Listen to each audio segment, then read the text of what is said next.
बोलो कृष्ण कन्हैया लाल की, भागवत भगवान की। तो कल की कथा में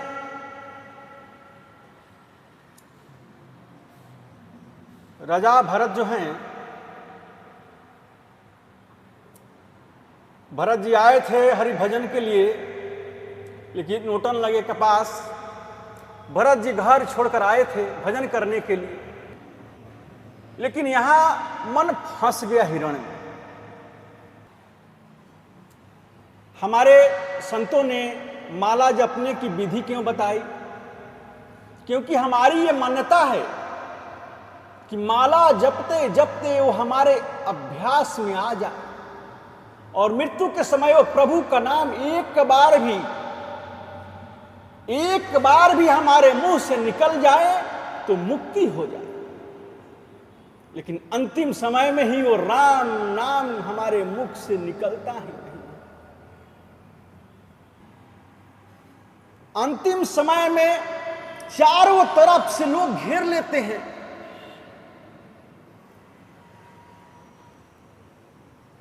और घेर कर लगते हैं कहने के लिए कि हमको पहचानते हो, हम तुम्हारे मामा हैं, हम तुम्हारे काका हैं, हम तुम्हारे मैया हैं, हम तुम्हारे भैया हैं। एक कोई नहीं कहता है कि राम राम कहो, राम राम कहो, राम राम कहो। एक कोई नहीं कहता है। ये आप लोग भी जानते हैं कि जब मनुष्य की प्राण निकलने लगती है तो उस समय चारों तरफ से लोग घेर कर, क्या कोई कहता है कि राम राम? भजन गाने के लिए कोई कहता है? कोई नहीं कहता है।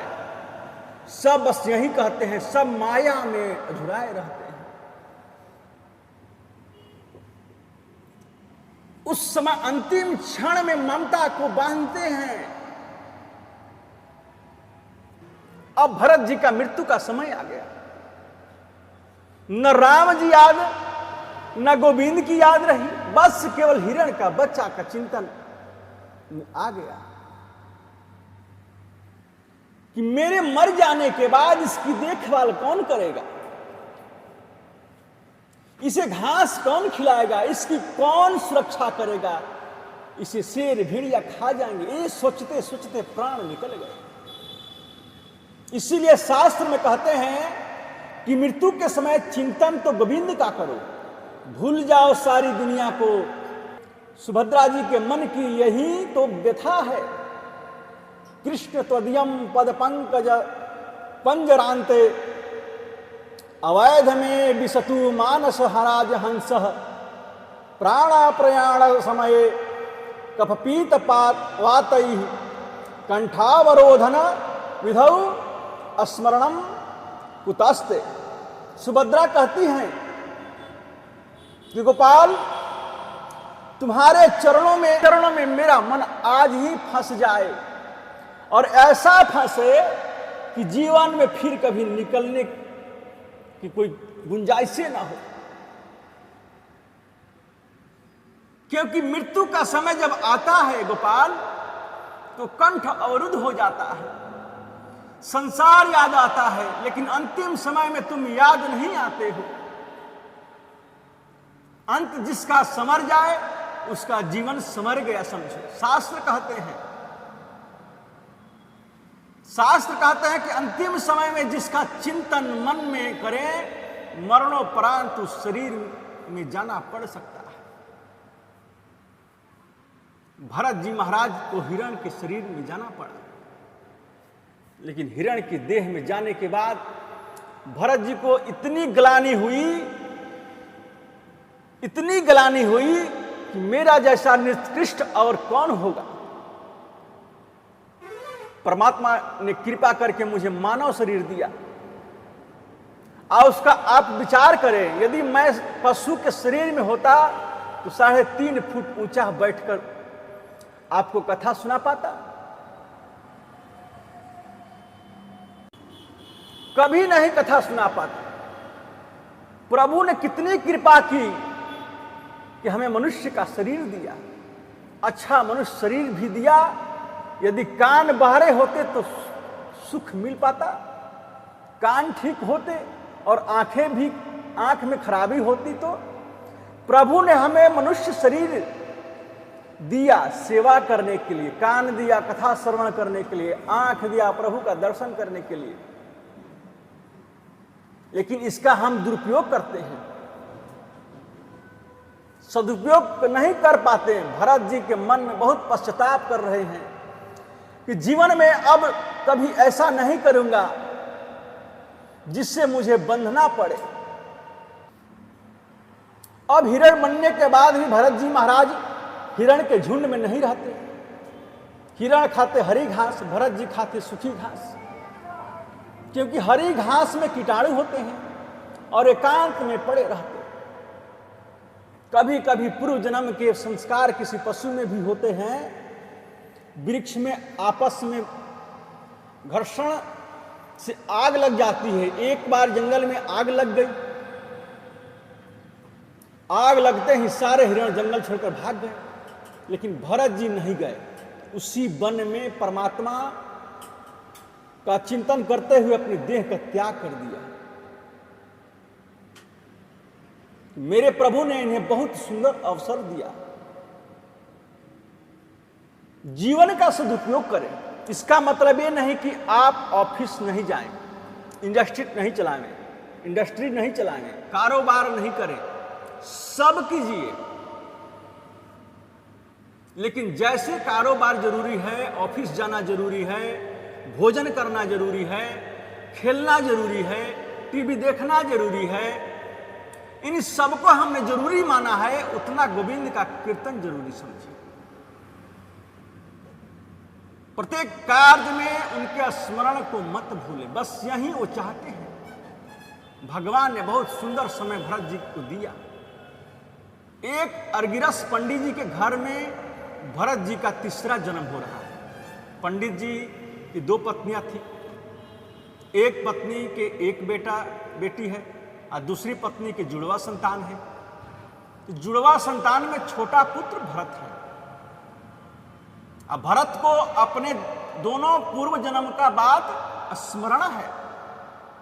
जन्म लेते ही बोले, हे परमात्मा, तुम्हारी कितनी बड़ी कृपा है कि मुझे एक अवसर और तुम्हारे भजन के लिए दिया,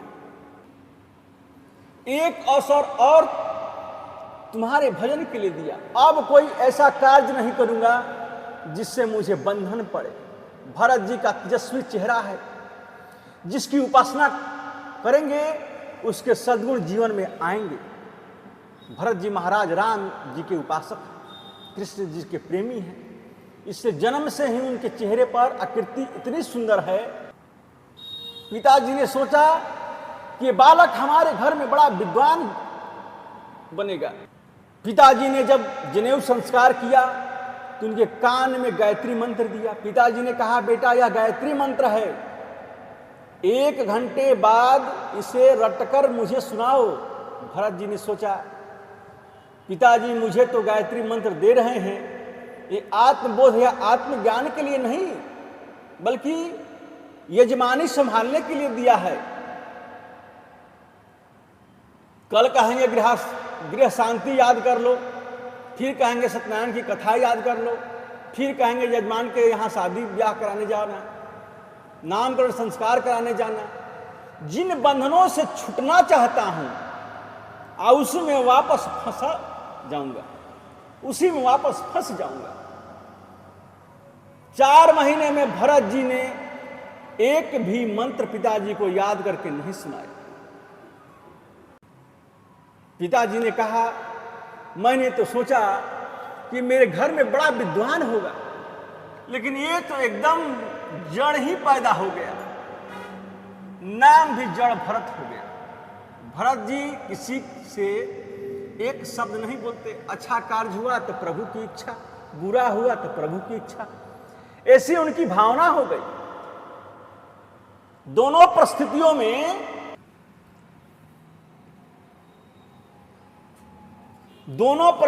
में एक सा बनकर रहना। पिताजी मंत्रों को रटाते रटाते थक गए और मर गए, लेकिन उनको मंत्र नहीं सुनाए। सौतेले भाई ने भरत जी के साथ अच्छा व्यवहार नहीं किया। रात का बासी अन्न भी भरत जी के सामने ऐसे डालते जैसे कुत्ते के सामने फेंकते हैं। लेकिन जड़ भरत जी उसी को भगवत प्रसाद समझकर खा लेते। भाई लोग अनंत सामग्री सेवन करते, फिर भी दुबले पतले भरत जी रूखी सूखी खा पाते, फिर भी हिष्ट पुष्ट हैं।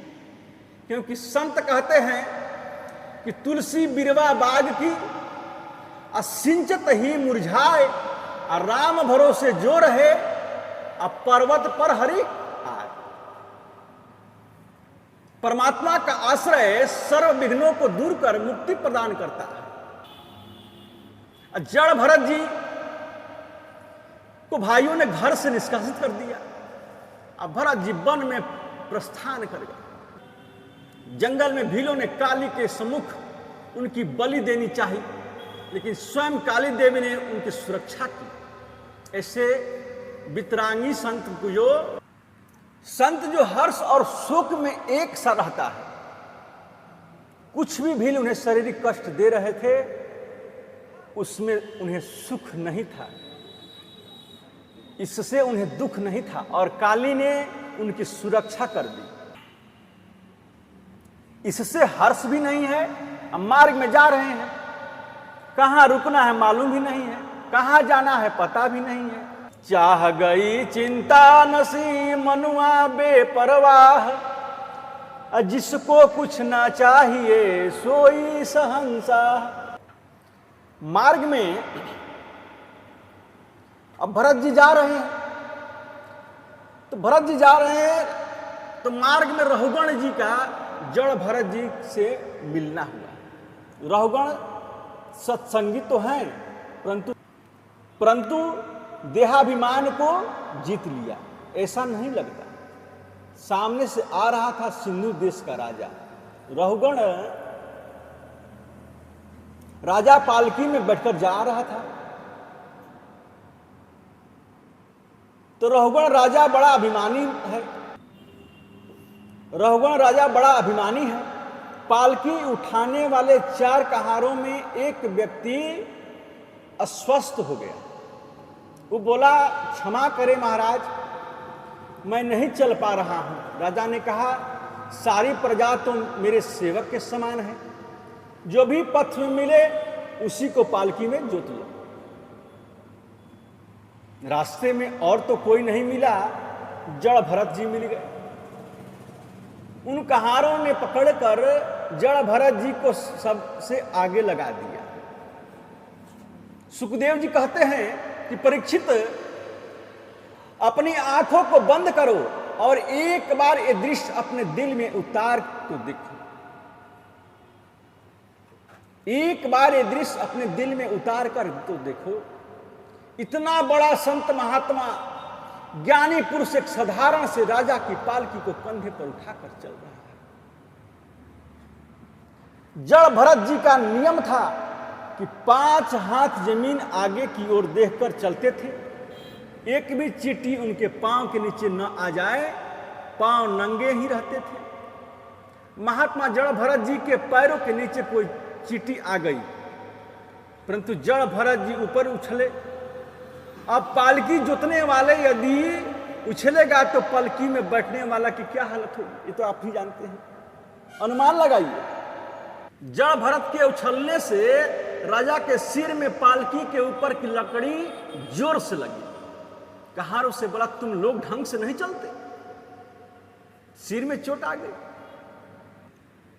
तो तीनों कहार बोले, क्षमा करें महाराज, हम तो ठीक ही चल रहे हैं, ये जो नया मोटा बाबा है ना, यही उछलता है। जड़ भरत को रहुगण समझ नहीं पाया। राजा बोले, क्यों, पहली बार आए हो मेरे राज्य में, ढंग से पालकी चलाओ, समझे। जड़ भरत ने कोई जवाब नहीं दिया। रास्ते में चलते फिर कोई जीव आया, फिर उछल गए। रहुगण को थोड़ा क्रोध से बोले, इतना मोटा ताजा शरीर होते हुए भी पालकी ठीक से नहीं चला पाते, बार बार मेरे सिर में चोट लगती है। जड़ भरत ने कोई जवाब नहीं दिया। फिर कोई जीव आया, फिर उछल गए। रहुगण बोला, तुम तो जीवित ही मुर्दे के समान मालूम होते हो, कहां से ये पागल आ गया? बार बार बोलने से भी तुम्हारे ऊपर कोई असर नहीं पड़ रहा है। जैसे मुर्दे के सामने जितना भी कोई बोले उसमें प्राण ही नहीं रहता, वो क्या जवाब देगा? वैसे ही तुम कोई शव के समान मालूम होते हो। पालकी ढंग से नहीं चलाओगे तो ऐसी सजा मिलेगी कि जीवन भर याद रखोगे। राजा की बात सुनकर जड़ भरत की आंखों से आंसू झरने लगे और वो गंभीर होकर खड़े हैं। जड़ भरत ने सोचा, अपने जीवन में मैंने 40 वसंत पूरे कर दिए, पर एक शब्द आज तक किसी ने बोला नहीं, और आज मुझे बोलना होगा। यदि आज मैं नहीं बोलता हूं तो लोग कहें कि जड़ भरत जैसे ज्ञानी ने जिसकी पालकी को कंधे पर रख लिया, फिर भी वह राजा मूर्ख का मूर्ख ही रह गया। कितना सुंदर दृश्य है, आप दर्शन करेंगे। पालकी रखी है कंधे पर और जड़ भरत ने पीछे मुड़कर राजा की तरफ देखा और जवाब दे रहे हैं।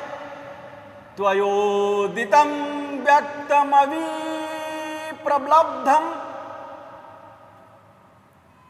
भर्तुः समे स्वाद्यदि वीरभारः गन्तुर्यदि स्वादधिगम्य मध्वा पिबेति रासौ न विदां प्रबादः। राजन, तुम्हारी बात मेरी समझ में नहीं आई। भाई, पालकी चलाने का परिश्रम उसे होगा जो पालकी चलाता है। जो कभी चलाता ही नहीं है उसे श्रम क्यों होगा? जमीन पर चलने का श्रम भी उसे होता है जो जमीन पर चलेगा। जो जमीन पर नहीं रह चलेगा उसे श्रम क्यों? दूसरी बार तुमने मुझसे कहा, बड़ा मोटा ताजा शरीर लिए घूमते हो, तुमसे पालकी नहीं चलती। ये भी गलत कहा क्यों? अस्थौल्यम कार्श्यम व्याधय आधयश्च श्रुतृभयं कलिरीक्षा जरा च निद्रारतिर्मन्युरहन्मदः शुचो देहेन जातस्य ही में न सन्ति। मोटा होना, पतला होना, लंबा होना, ये सब तो शरीर का धर्म है। राजन, फिर तुम कैसे कह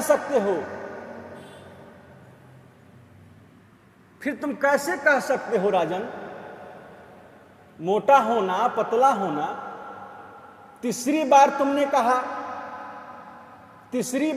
कहा कि तुम तो जीवित ही मुर्दे के समान हो। अरे, जीवन में जीना मरना दोनों समान है। जन्म लेना, मर जाना, मोटा होना, पतला होना, ये सब शरीर के धर्म है। भूख लगना, प्यास लगना, निंद्रा तंद्रा का होना, भय ग्लानि का होना, ये सब प्राण, मन और बुद्धि के धर्म है। मैं प्राणी नहीं हूं, मैं शरीर नहीं हूं, मैं बुद्धि नहीं हूं, मैं शरीर कैसे हो सकता हूं? मैं हूं चिन्मयी आत्मा, जो आत्मा कभी जन्म नहीं लेती, जिसकी कभी मृत्यु नहीं होती। तुमने कहा कि मैं तुम्हारी चिकित्सा करूंगा, दंड दूंगा। राजन, क्या दंड दोगे मुझे? एक बात बताओ, गेहूं को पीसते पीसते हम मैदा बना देते हैं, पर तुम्हें मैदा को पीसकर क्या बनाओगे? मैदा को पीसकर कुछ नहीं बना सकते। फूलों के रस में से रस निकालकर हमने इत्र बना दिया, अब तुम इत्र का रस निकालकर क्या बनाओगे? क्या चिकित्सा करोगे मेरी? क्या दंड दोगे मुझे? अरे राजन, ये पालकी पृथ्वी का एक टुकड़ा है। ये पालकी में बैठा राजन रहुगण पृथ्वी का दूसरा टुकड़ा है, और ये जड़ भरत नाम का शरीर पृथ्वी का तीसरा टुकड़ा है। पृथ्वी के एक टुकड़े पर एक और टुकड़े को धरकर उस पर एक और टुकड़ा धर दिया जाए तो परिश्रम किसको होगा? इतनी बातें सुनकर रहुगण राजा पलकी से नीचे कूद पड़ा, नीचे उतरकर जड़ भरत के चरणों में गिर गया। क्षमा करे भगवान, कास्त्वं निगूढ़श्चरसि द्विजानां बिभर्षि सूत्रं कतमोऽवधूतः कस्यासि पुत्रत्व इहापि तस्मात् क्षेमाय नश्चेदसि नोत शुक्ल। आपका परिचय क्या है? मुझसे बहुत बड़ा अपराध हो गया, बहुत बड़ी गलानी हो गई मुझसे। आपको समझ नहीं पाया, आपकी पालकी ढोने वाला कोई व्यक्ति इतना बड़ा विद्वान नहीं हो सकता है। आपने जनेऊ सूत्र पहना है जिससे ये बात बिल्कुल निश्चित है कि आप कोई ब्राह्मण हैं, बहुत बड़े विद्वान हैं। आप कौन हैं? व्यास हैं कि पराशर हैं कि आप वशिष्ठ हैं, कपिल देव? कौन हैं आप? भगवान कपिल ही तो नहीं हो आप? मेरे अज्ञान को दूर करने के लिए भरत जी बोले, ये तुम्हारी दूसरी गलती है, मुझसे ये पूछना कि मैं क्या हूं। अरे जो मैं हूं वो तुम हो, और जो तुम हो वो मैं हूं। इस सूर्य की नीचे 1000 घड़ों में पानी भरकर रख दिया जाए, आप प्रत्येक घड़े में नजर डालकर देखिएगा तो सूर्य सब में अलग अलग दिखाई देगा, परंतु सूर्य कभी 1000 नहीं होते। ऐसे ही ये आत्मा परमात्मा का प्रतिबिंब है, ऐसे ही ये आत्मा परमात्मा का ही प्रतिबिंब है। जो तुम में भी है, मुझ में भी है। यदि आत्मिक दृष्टि से देखें तो ज्ञान की दृष्टि से देखें, जो तुम हो वो मैं हूं, और जो मैं हूं वो तुम हो। फिर मैं तुम्हें क्या परिचय दूं कि मैं कौन हूं? रहुगण बोला,